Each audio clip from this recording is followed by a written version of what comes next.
This is the Affluent Entrepreneur Show for entrepreneurs that want to operate at a high level and achieve financial liberation. I'm your host, Mel Abraham, and I'll be sharing with you what it takes to create success beyond wealth so you can have a richer, more fulfilling lifestyle. In this show, you'll learn how business and money intersect so you can scale your business, scale your money, and scale your life while creating a deeper impact and living with complete freedom. Because that's what it really means to be an affluent entrepreneur.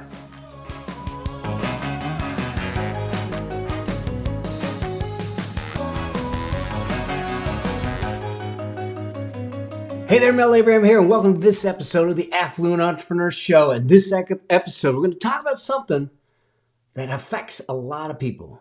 How do you overcome your money story? The money blocks, the money mindset stuff, the internal game. And I get it. Some people will say, I got it all handled.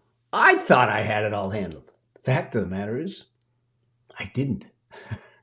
And I still at times struggle with it, and you don't realize it sneaks up on you, this whole idea of the money stories that we live with. And I was just recently speaking at an event. We were with, these are really successful people that are seven-figure entrepreneurs, and we were having a money conversation. I was the keynote speaker, and we're having a conversation, and just to hear that even at their level, you would think that they're running 20, 30, 40, $50 million revenue companies, that they got their money stuff handled, that their money stories are taken care of. But they're not. They're not. And they sneak up because we don't even realize that they're stories in our head. And so it's when we talk about money stories and money mindset, this is something that is actually caught and not taught. And here's what I mean by that. As we grew up as children, the majority of our money stories were created in our youth through observation. So we caught our parents doing something. We heard them arguing about something. We heard them talking about something. We heard them talking to the TV. They would say things like, "Oh, we can't afford it." I heard that growing up. And now I didn't live in a wealthy household. We were a white collar family. My dad was a engineer, aerospace engineer, but we lived a good life. I didn't feel like we lacked anything, but I would hear a number of times the conversations where they say we can't afford it. There's other things that, like, there's this idea that all of a sudden you get this feeling like there's just never enough, where people are shopping and you see a parent that maybe is putting things on credit cards and hiding it from another parent, their spouse, and those types of things, where all of a sudden things feel like they're never enough. We hear stories about Depression era generation where they aren't necessarily hoarders, but they're concerned so much of survival and lack that they collect stuff, that they make sure that we have stuff. My parents weren't Depression era babies, but they came from a oppressive upbringing in the sense of the country that they were raised in. And things got taken away from them. They lived a very opulent life there, but it got taken away from them by the government and that type of thing. And that kind of generated a situation of survival. We need to take care of ourselves. And so we used to joke around that, I live in California, so we're an earthquake country. And so we always said, God forbid the big one hits, just get to mom and dad's house, because they got enough supplies to last us for a month, because they would buy, canned goods and food like that, and they would have it in the pantries, in the closets, and all that stuff. There was so much food there that we didn't have to worry about it. Our earthquake survival was just get to mom and dad's, but that came out of their upbringing, and some of that, if we don't consciously think about it, it's something that caught them, wasn't taught to them, and it was just from their upbringing. And you probably have the same. You probably have heard your parents having a conversation. You probably heard your neighbors having a conversation. You probably have seen other people arguing about money. They say that 1/3 of all conflicts in relationships are money related. One third. There was a study that was done. It was 2015. There's a organization called stressinamerica.org. This is a problem. That there's actually a charitable organization, a nonprofit organization that is tracking the stress in America. Okay, but in 2015, they did a study. What are the biggest stressors in people's lives? And money was number one. Money was number one. Over 70% of the people are worried about money. Money was above work, above relationships, above health, above everything else, was one of the biggest stressors. And where does some of that come from?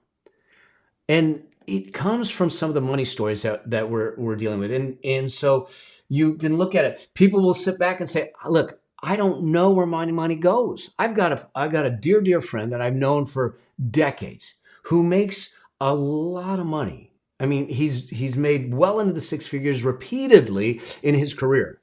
And yet, for some reason, he's living check to check. Where did my money go? Okay, usually I'm good at making it, but I'm not good at keeping it.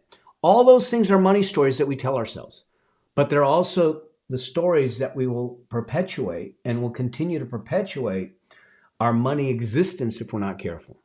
Now, this whole idea of money stories gave birth to a field of financial behavior psychology, if you will, financial psychologists, if you will. And two of the top psychologists in this arena are, father and son team, Brad and Ted Klontz, doctors Brad and Ted Klontz. And they wrote a book. They wrote a number of books. And one of the books, they talked about these money stories. They called them money scripts. And I love to walk through the money scripts because I think what they did is they categorized all the different levels of money stories that you might have into four specific categories. How they show up, what we believe, those kinds of things. So you can start to work through them, because here's what I know, and here's what I've seen in our financial journey, is that if we can't identify the money script or the money story that's running in our head, then we don't have the awareness to change it. And if we don't have the awareness to change it, then our money game stays the same. All right? Remember that. So if we don't have the awareness to change our money story, then our money game stays the same. Okay? Here's how I think we need to understand this. Remember I said in one of the earlier episodes that most people don't have any money issues. Money issues are a result of behavior issues. Behavior issues are a result of thinking issues. So if we got, some people say, stinking thinking, if we got bad thinking, if we allow the money scripts or the money stories run our money life, then we end up with bad behaviors which give us bad results. And we sometimes do it completely unconsciously and we don't know it. And here's the deal. Here's the beautiful thing. I want you to give yourself grace, because it's not your fault. It truly isn't. It's a situation where you didn't even really know you were doing it. You didn't even really know it was being taken in by you. You didn't even really know that they existed. Sometimes people don't even know that these money stories are going on in their head. And since they don't know that the money stories are going on in their head, how are they going to fix it? And they don't realize the results and the things that happen from these money stories. So what we need to really understand is first raise the awareness that, hey, we all have money stories. I've got money stories. Trust me. In 2005, when I got caught up in that Ponzi scheme, listen, I had stories going on in my head about guilt, shame, embarrassment. I mean, I was so embarrassed to even have a conversation about it. I was a CPA. I was an advisor. I was the guy that they would hire to testify to put these types of criminals in jail. And one of the criminals got me. I got duped. I felt like a fool. So all of a sudden it started to turn into a money story in my head. Like, boy, am I an idiot. I'm not good at this. I can't make good investment decisions. Wow. I shouldn't even be in my own business. How can I do financial advising or mentoring people if I'm making bad decisions? So all of a sudden you don't realize the venomous, demonous kind of element that these stories can have to your well-being, to your financial well-being, to your financial future. And so what happens is that when we're good at finally raising the awareness, at finally shining a light on it and saying, hey, I see you over there. I see you guilt. I see you shame. I see you embarrassment. I see all of that. Now we have the power to change it. Now we have the power to not take it on as an identity. And this is where we start to falter, is that when we take on those money stories as an identity, it is who we see ourselves as. And when we see ourselves as not good with money, not making good investment decisions, I can make money, but I can't keep money. If we see ourselves as that's our identity, it becomes monumentally harder to move out of that. Hopefully this is making sense to y'all. But none of it is your identity. It's an interpretation of something you observed, something that might have happened. It's a meaning that you chose to cloak it with, and then take that cloak and put it on you. I know that some of you might be sitting back and going, yeah, that's fine to say, and it doesn't make it any easier. I said, I get it, because I've been down that road. Credit issues, all of it. I've watched people navigate it. So we need to understand that the stories are what they are. They're just stories.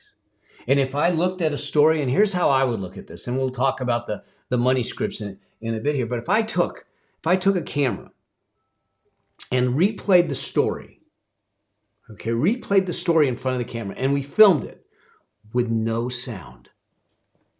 So we just watched the picture of whatever it was, parents arguing, money coming in, losing money.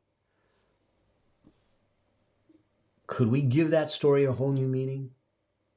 Could we look at it as an observer and not an involved party that is emotionally involved with it?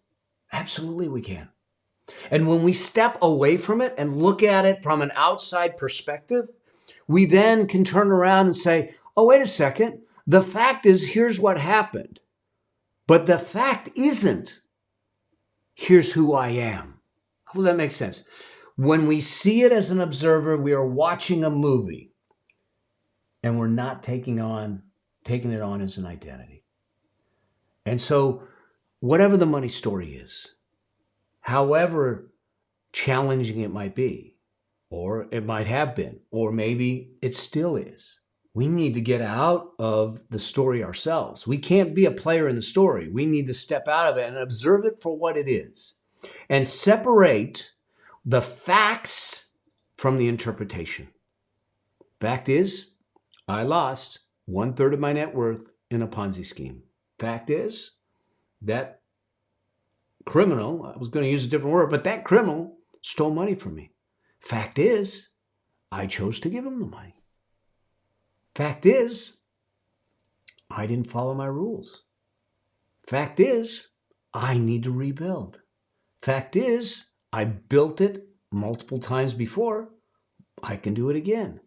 None of that is an interpretation. Let's not interpret it. Let's not give it a meaning that it doesn't need to have. All right. So that's the first thing, is to understand that most of the money stories are an interpretation of something that we observed or we caught someone doing or we might have experienced, but it isn't the experience itself. And we need to move ourselves out of that. And so one of the things to understand is what Dr. Klontz, Brad and Ted Klontz talked about, is these money scripts. And so I'm going to actually jump to my iPad on this again. Again, if you're listening, do me a favor, go to the show notes. I'll make sure that all the drawings and all the frameworks that we do are going to be downloadable for you there. All right. But I just want to walk you through this as we move through it. This idea of money scripts. The first money script, there's 4 of them. Well, let's walk through all 4 of them first, and then I'll go back through and we'll talk about the characteristics, the traits, the beliefs, the things behind it, and the truth about each one of them. All right. So the first one is this idea of money avoidance. This is people that actually are pushing money away from them. They're repelling money, and sometimes they don't even know it. All right. So there's the money avoidance script. The second script that comes into play is what we call the money worship script. And it's almost the complete opposite. They want money. They put it on a pedestal. It is the thing that they're looking for. We'll talk a little bit more about that. The third money script that comes into play is what we call money status. And these are the people that believe and have stories about the status money can give them. Because I have X number of commas and behind me a certain net worth. These are the kinds of people that you might look at and they say, "Do you know who I am?" They attach their self-worth to the net worth.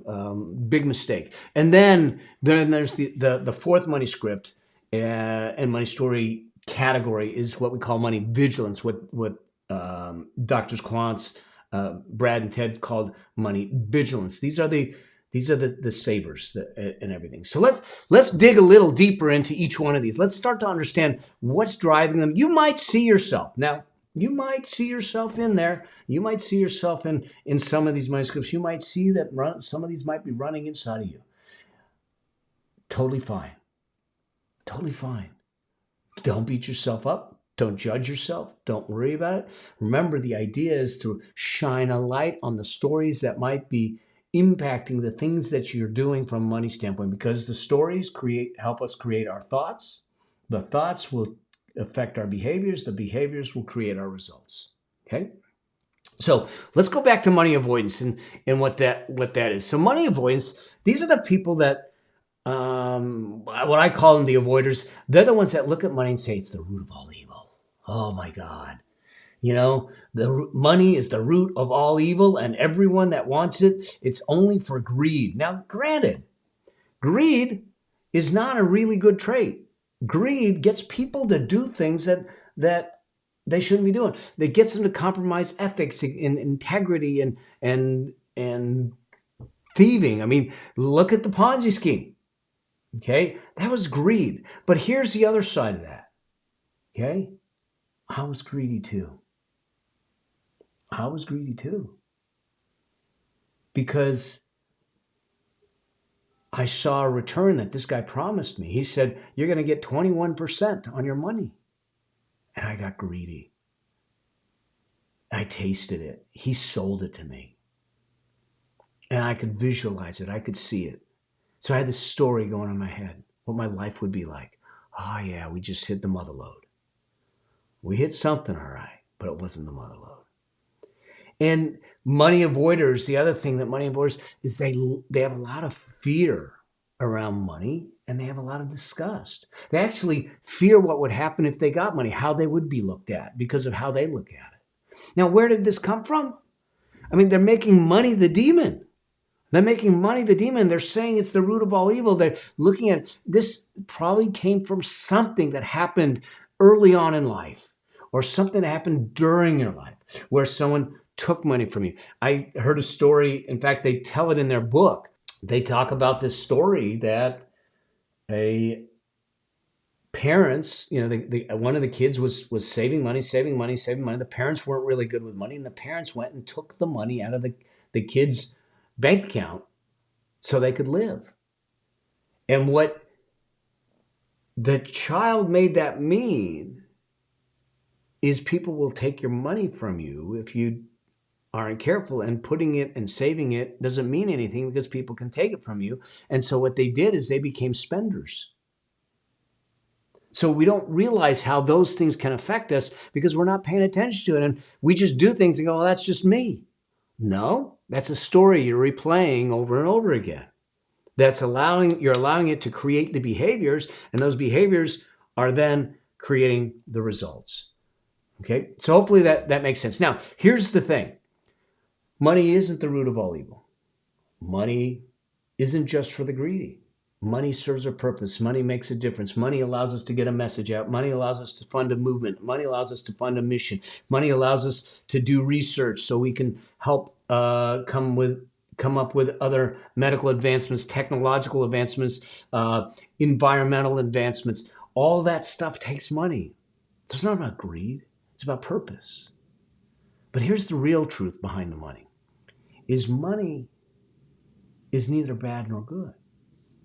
Money, and this is your solution. If you find that you're a money avoider, one of the things we need to understand is that money has no positive or negative traits. It's neutral. Money is just neutral. It just is what it is. And what creates, whether it is positive or negative, whether it is productive or destructive, is how it's used. And so money for the sake of money, it's not evil. It's not just for the greedy.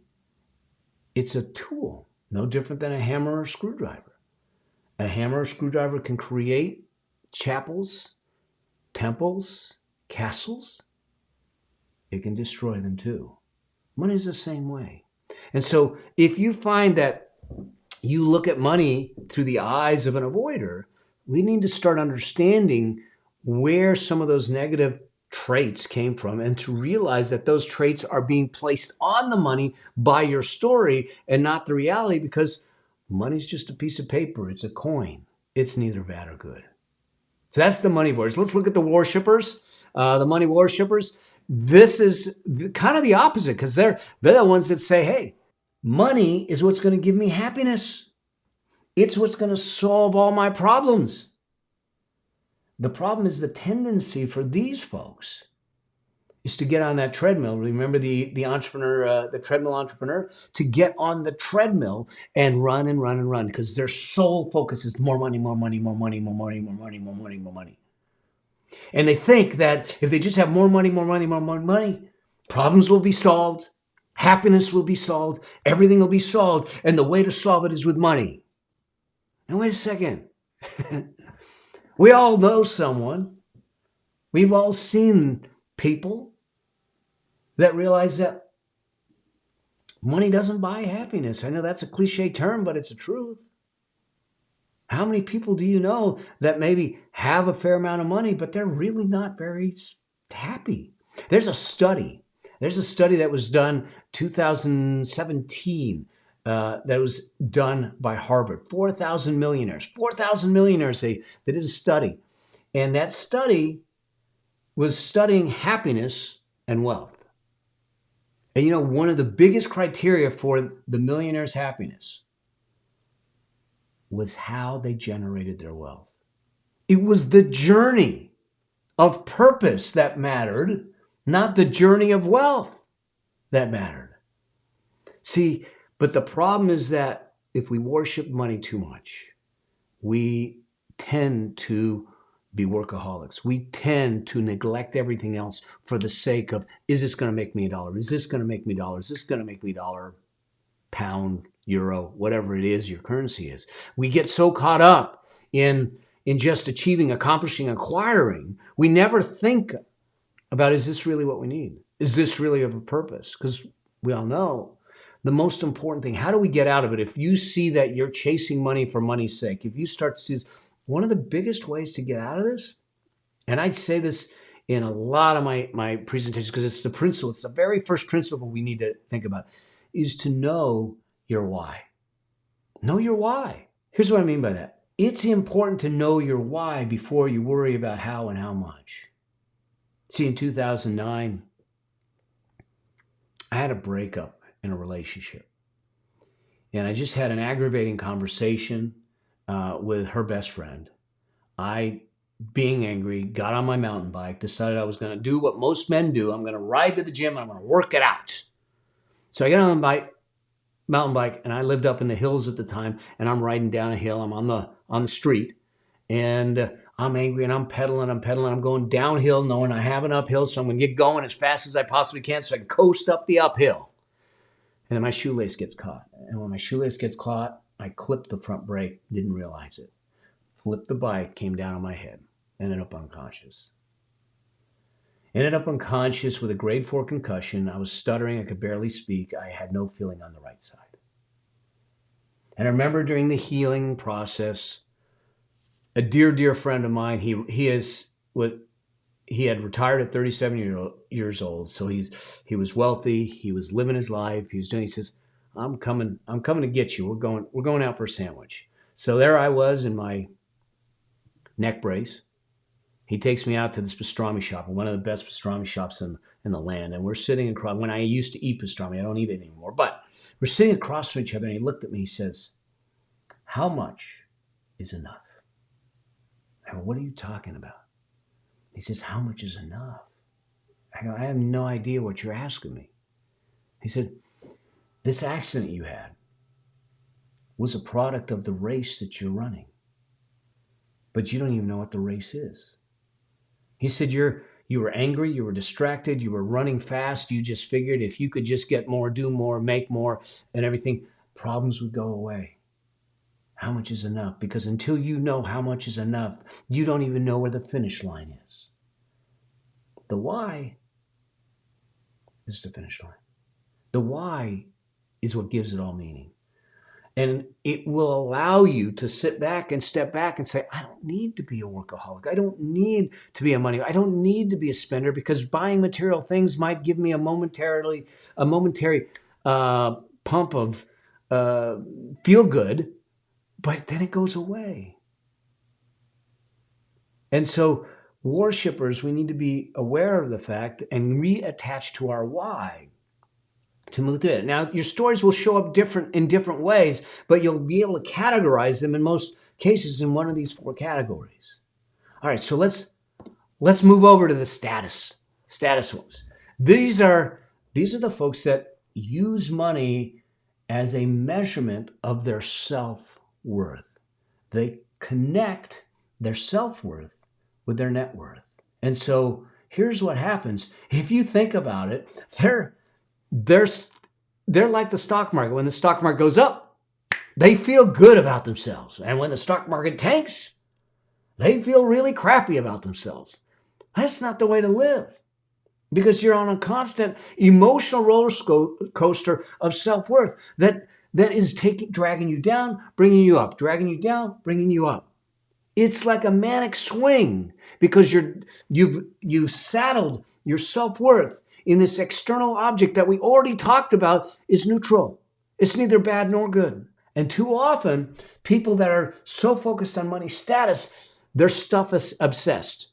They want to drive the big cars, the fast cars, the beautiful cars, the expensive cars, even if they can't afford it. They want to put out the facade that is out there. And so in the process of doing that, they'll pile up a ton of debt to make it happen because they want the status. Money isn't a status symbol. Money is a measurement of exchange, a measurement of value in an exchange. It is a currency. That's it. It is neutral. Fact is, in order to do this, if you are someone that's looking at things for stats, look, I don't care whether you drive a pickup truck or a Rolls Royce, as long as you can afford it. As long as you can afford it. But I do care if what you're going to do is sell your financial future by going into debt just so you can try to impress people that don't really care and that don't really matter and that don't really care about you. Because if they cared about you, your stuff wouldn't matter.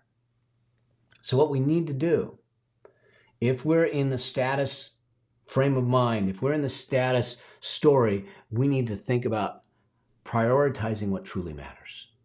To get really clear about our life and what are the key elements that truly matter to us.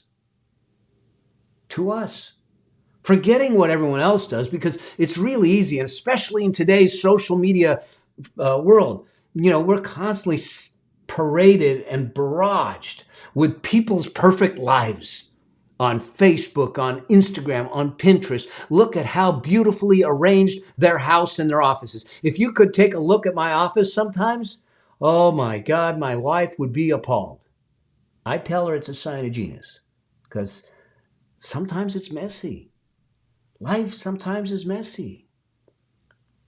Now, I'm not saying not to care about what people think, but I am saying to not allow what people think become your place to make the decisions about how you're going to live your life, assuming it's moral, assuming it's legal, assuming it's ethical, do it your way. If you want to drive a VW Bug, and there ain't nothing wrong with a VW Bug, then you drive it. If you want to drive a Maserati, great, but do it financially responsible. I mean, that's my point, is that I don't want you looking at the neighbor and go, oh my God, they got a Tahoe. I better go out and get a Denali. That's the keeping up with the Joneses kind of methodology. Joneses are broke. They're bankrupt. Okay, quit following them. They're putting stuff on credit cards, and they just keep putting things on debt because all they're trying to do is create an impression and a facade for people to look at. The people on Facebook don't have your best interest in mind. The people on Instagram, the people on Pinterest that are looking at stuff, they're parading things in front of you, whether it's planes, trains, automobiles, I don't care. Ask yourself when you look in the mirror what matters to you, and live your life that way. And those that choose to judge you because maybe you don't live your life the same material way that they want to, let them go. Let them go. Because it's your life to live. Your way. Again, ethically, morally, legally. Okay? Now let's talk about the money vigilance. Money vigilance, here are these folks. These are the organizers. Okay? These are the savings is a high priority. Savings is a big deal to them. So they're almost hoarding. There's a fear of spending. They don't want to spend on anything. Okay? They're the ones that are constantly doing this. Now, I grew up with a dad that on Saturdays, now he worked his rear end off during the weeks. And then on Saturday morning, he would sit with the newspapers, and we would get a couple of different newspapers and we'd cut out all the coupons. Like mom would give him the shopping list. And then he would sit down and we'd go through all the coupons. And he would cut out all the coupons, and he'd have all the coupons. And he would know which stores he could get the best deal at. And he was so good at it that the neighbors would call him up and say, hey, Joe, where's the best place to go get chicken breast from? And he'd go, oh, you got to go here. My dad had it down to a science. He mapped his route on Saturday morning. And so on Saturday morning, Dad would leave, and he would go from store to store, from deal to deal, with coupon to coupon, and then come home with bags and bags of groceries, knowing and proud, going, I got the best deal, you know? And so I grew up with that. Now, do I look for coupons? Yeah. Do I cut coupons? Hell no. Okay? But I'll tell you something that I always do. If I'm shopping online, I'll always step out of the shopping cart and do promo code, whatever the site is, and see if I can find a promo code. And all of a sudden, you get a promo code for 10% off, 20% off. Yeah, put it in the cart. And so I'm coupon clipping digitally, I guess. But I learned it from Dad. But the key is this. Often, we neglect vigilance. Sometimes they neglect themselves because of the fear of spending. They neglect their well-being because of the fear of spending. They're making savings such a high priority that they're no longer living the day. They're no longer living in the present moment. We have to find a balance to live in the present moment while preparing for our future.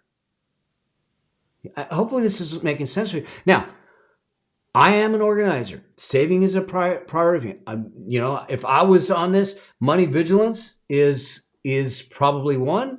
That's probably my biggest one. If I look at it, money status really doesn't matter to me. We live in a nice house. I drive a nice car. I can give it up. It doesn't matter to me. What money gives me is the ability to make a difference in people's lives.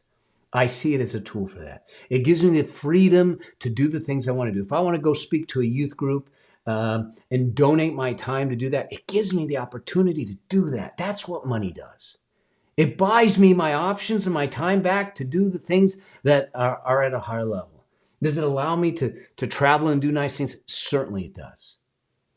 Certainly it does. But it's not from a worship standpoint, and it's certainly not from a status and look at me. Because most of the time, if you saw me, I am in sweats and t-shirts, or when the weather's warm, in board shorts and flip-flops. That's it.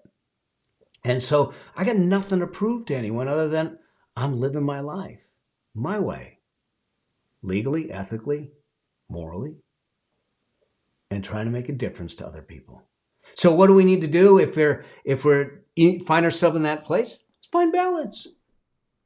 To realize that there is something that we need to do for the present moment and something we need to do for our future. So these are the 4 money scripts that Drs. Klontz, Brad and Ted Klontz talk about. And they're this part of this hybrid, or this kind of new bred financial psychologist, which is really interesting because there is this behavioral finance movement where we start to understand that your financial future, your financial greatness or level is set by behaviors and not necessarily by knowledge, not necessarily by upbringing, not necessarily by anything else. In fact, it really becomes that.